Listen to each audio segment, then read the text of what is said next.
Est-ce que ça vous est déjà arrivé d'embarquer dans un jeu et d'être tellement investi que vous oubliez complètement le monde qui vous entoure, vos tâches, vos responsabilités, bref, votre vraie vie? Moi oui, à quelques occasions. Ça, c'est un phénomène qui ne m'est pas unique, du moins j'espère, et qui est souhaitable pour un jeu. Que votre joueur embarque tellement qu'il oublie le reste. Ça témoigne de la qualité de l'expérience que vous offrez pour lui. Dans cette capsule, nous parlerons de ce phénomène, qu'on appelle aussi l'état du flow, ainsi que des boucles de rétroaction qui sont parallèles à l'état du flow et qui aident votre jeu à rester intéressant d'une certaine façon. Bonne écoute! L'état du flow, c'est un concept introduit dans les années 70 par le psychologue hongrois-américain le docteur Mihaly Csikszentmihalyi. Selon cet homme, l'état du flow, c'est un état d'être dans lequel se trouve une personne lorsque ses capacités et la difficulté d'une activité réalisée sont parfaitement en équilibre. C'est pas un phénomène unique aux jeux vidéo, bien sûr, mais ici, nous allons en parler uniquement dans le contexte du jeu, puisque c'est la thématique de mes capsules. Donc, dans le contexte du jeu vidéo, lorsque le joueur est en état de flow, sa concentration est à son maximum.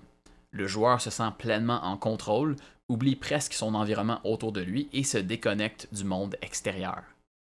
Ça veut dire, en gros, que pour susciter cet état de concentration intense, cet état de flow, on cherche à fournir aux joueurs un niveau de difficulté, de défi, qui est proportionnel à ses capacités.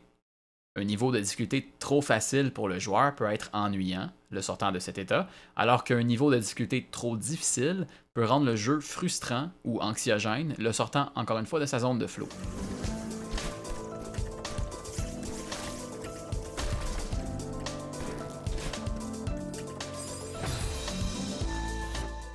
L'atteinte de l'état du flow chez le joueur, ou ce qu'on peut appeler aussi la zone du flow, c'est un défi très difficile à réaliser pour un designer de jeu, puisque comme vous vous en doutez sûrement, chaque joueur est différent. Je vais prendre un exemple de ma vie personnelle comme exemple. Quand j'étais plus jeune, j'ai introduit mon père au jeu Uncharted 3 sur la PS3. À l'époque, je devais avoir environ 15-16 ans, ce qui signifie que j'avais derrière moi une bonne dizaine d'années d'expérience en gaming. Pour moi, donc, un jeu comme Uncharted 3, c'est pas exactement hors norme. Pour mon père, par contre, qui n'avait auparavant que joué à quelques jeux dans sa vie et uniquement sur PC, c'était une expérience complètement différente. Il n'avait jamais tenu dans ses mains une manette comme celle de la PlayStation 3. Pour lui, le simple fait de devoir se déplacer avec le joystick gauche en même temps de viser avec le joystick droit, c'était un méchant défi, alors que pour moi, c'était seconde nature. Imaginez, essayez de designer votre propre Uncharted de façon à atteindre la zone de flow chez vos joueurs, et ce, qu'il soit du niveau de mon père ou du mien. Je peux vous dire que même Uncharted 3, qui s'adapte très bien aux différents niveaux de difficulté des joueurs, n'a pas réussi à susciter l'état de flow chez mon père. Le défi était un peu trop grand pour lui. Looks like we can get through here. Yeah? Yeah. Come on. You got it. Watch it! Permettre l'état de flow chez le joueur, c'est pas une science exacte. C'est le résultat de beaucoup de tests de jouabilité et d'ajustements pour peaufiner le rythme du gameplay. Ceci dit, j'ai compilé, suite à mes lectures, quelques astuces et techniques pour faciliter l'entrée dans la zone de flow, et j'aimerais ici vous les partager. Tout d'abord, un truc qui peut aider le joueur à entrer en état de flow, c'est d'avoir une sorte de grand objectif, un but final à atteindre, qui lui-même est divisé en plusieurs sous-objectifs clairs. Quand je parle de grand objectif, je parle pas nécessairement pour le jeu au complet, quoique c'est possible, mais ça peut être aussi un gros objectif pour le niveau, ou même pour la journée ou pour la session de jeu. Bref, le but c'est d'orienter le joueur dans une direction particulière et lui donner avec ça des tâches à plus court terme réalisables pour lui permettre d'avancer vers le but ultime. C'est un peu comme faire du ménage. Se dire je vais laver la maison au complet, c'est un bon but ultime, mais qui peut parfois décourager le joueur. Alors on se donne également un sous-objectif, comme laver le comptoir de la cuisine, et là, boum, c'est soudainement plus facile de passer à l'action et d'entrer dans une zone de concentration sur la tâche.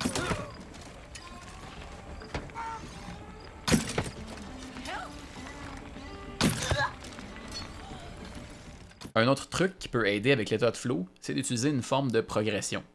Je n'entrerai pas trop dans les détails ici, puisque j'ai une capsule au complet qui parle de la progression et que je vous invite à écouter si ce n'est pas déjà fait. Mais sachez simplement que d'utiliser une ou plusieurs techniques de progression pour éviter de tout donner d'un seul coup à notre joueur peut favoriser son embarquement dans la zone de flow.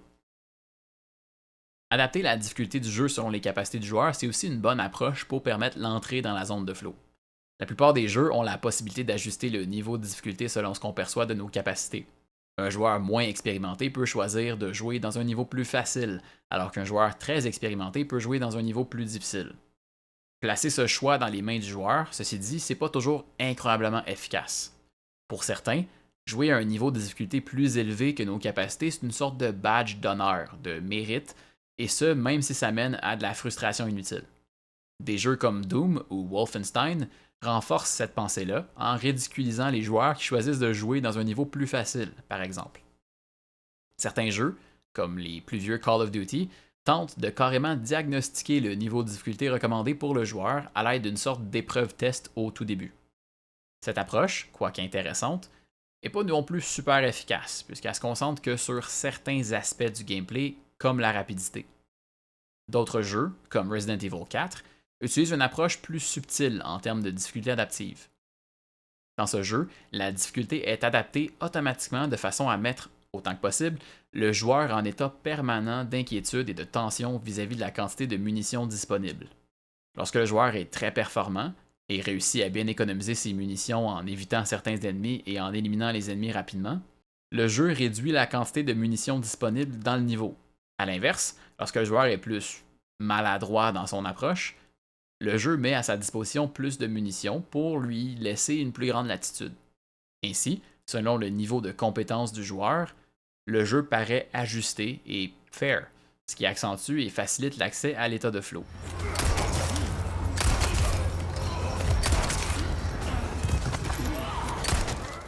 Un autre moyen pour permettre l'état de flow chez le joueur, c'est de prévoir le rythme du jeu pour s'assurer que le joueur n'ait pas à maintenir en permanence un état de concentration élevé. Ça peut paraître un peu contradictoire, mais essentiellement on souhaite, pour faciliter l'état de flow, s'assurer de ne pas mentalement épuiser notre joueur. Dans le cas où notre jeu amène des moments de tension, de stress, de peur ou de danger, c'est important d'inclure aussi de temps en temps des moments d'accalmie. En offrant des pauses mentales à nos joueurs, en lui permettant de respirer entre moments clés, on évite qu'il s'épuise mentalement et perde le fil, se tanne. Dans l'autre sens, ceci dit, on souhaite aussi éviter d'avoir trop de moments morts, de moments sans action de la part du joueur. Je parle pas ici de moments sans danger ou ennemi, je parle de moments où le joueur ne fait essentiellement rien ou presque rien. Des cinématiques, des séquences de dialogue où les personnages marchent lentement ou restent sur place, des moments où la caméra devient automatiquement verrouillée sur quelque chose et le joueur ne peut plus rien faire. Rares sont les joueurs qui jouent à des jeux pour ne pas y jouer. Une cinématique, c'est cool, ça permet d'avancer la trame narrative, mais ça peut devenir rapidement ennuyeux pour le joueur qui a juste hâte de rentrer dans l'action. Sans nommer des noms, les jeux d'Hideo Kojima, comme notamment Death Stranding, sont coupables d'avoir de longues séquences de cinématiques, surtout en début de jeu, ce qui peut faire décrocher les joueurs et briser leur immersion. Une fois que notre joueur est entré dans son état de flow, c'est aussi important d'essayer de le conserver dans cette zone de concentration-là. Une des méthodes qui sont utilisées pour ça, c'est ce qu'on appelle les boucles de rétroaction. Une boucle de rétroaction, c'est, comme le nom le suggère, une boucle, une routine qui débute avec une action du joueur, qui, elle, entraîne une certaine réaction de la part du jeu, réaction qui suscite une modification d'un élément du jeu, qui ensuite entraîne une nouvelle action de la part du joueur, qui entraîne une réaction du jeu, ainsi de suite. Une boucle de rétroaction, essentiellement, ça permet d'équilibrer un peu le gameplay du joueur en lui poussant dans le dos ou d'en face, tout dépendamment. Comme le vent quand on fait du vélo. Il existe deux types de boucles de rétroaction. La boucle de rétroaction positive et la boucle de rétroaction négative. La boucle de rétroaction positive, c'est essentiellement l'effet boule de neige. On amplifie le succès du joueur par plus de succès, ou à l'inverse, on amplifie l'échec du joueur par plus d'échecs. Oui, ça aussi, ça se peut. L'exemple le plus facile, je pense, à comprendre lorsqu'on parle de boucle de rétroaction positive qui amplifie le succès, c'est les kill streaks dans les jeux comme Call of Duty. Dans Call of Duty, lorsque tu performes bien, que tu élimines plusieurs ennemis d'affilée sans te faire éliminer toi-même, tu obtiens ce qu'on appelle des kill streaks, qui sont des récompenses généralement puissantes qui permettent d'éliminer encore plus d'ennemis. Le jeu te récompense d'avoir été bon en te permettant d'être encore plus bon. L'idée, c'est de te conserver dans l'état de flow en te récompensant d'y être entré. Le sentiment de satisfaction d'un tel combo réussite-récompense te garde accroché. Dans l'autre sens, un exemple de boucle de rétroaction positive qui amplifie l'échec, ça peut être un jeu de survie, comme Minecraft par exemple. Dans la plupart des jeux de survie, à moins de modifier les options bien sûr, lorsque le personnage meurt, il perd toutes ses possessions, son équipement. Ça amplifie l'échec parce que maintenant, sans équipement, ça risque d'être plus difficile de survivre, ce qui peut ensuite entraîner une autre mort, ce qui crée un effet boule de neige. Encore là, l'idée c'est de punir légèrement le joueur pour le forcer, d'une certaine façon, à se concentrer pour remettre les choses en place et récupérer son équipement. Le danger, vous le comprendrez, c'est de décourager le joueur qui entre dans ce type de boucle, ce qui pourrait le mener à quitter carrément le jeu.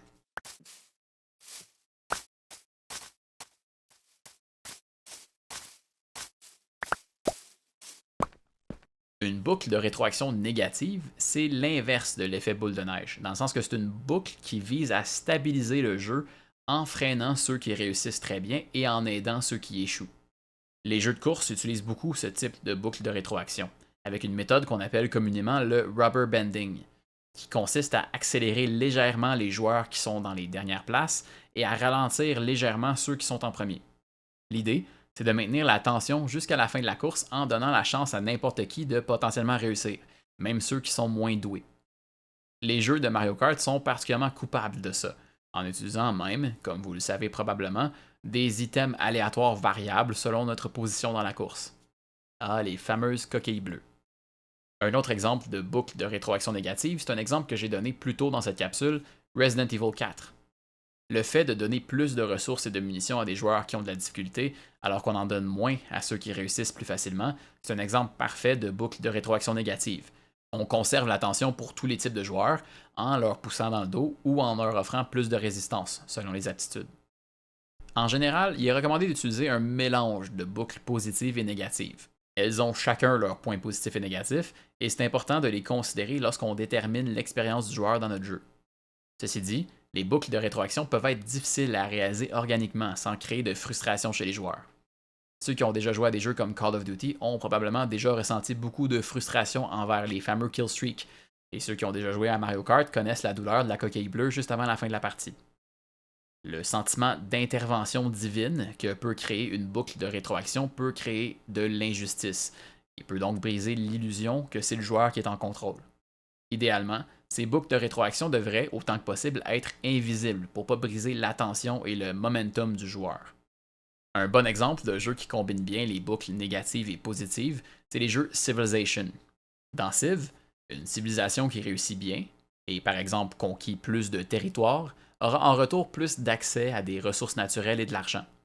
Ça, c'est la boucle de rétroaction positive. Toutefois, une telle civilisation risque de se retrouver avec une population fâchée, des invasions barbares, et même risque de se faire essentiellement ghoster par les autres civilisations, ce qui risque de ralentir son progrès. Ça, c'est la boucle de rétroaction négative. L'expérience totale est donc balancée, parce qu'à force le joueur à nuancer son gameplay plutôt que d'immédiatement essayer de conquérir tout le monde dès le tour numéro 5.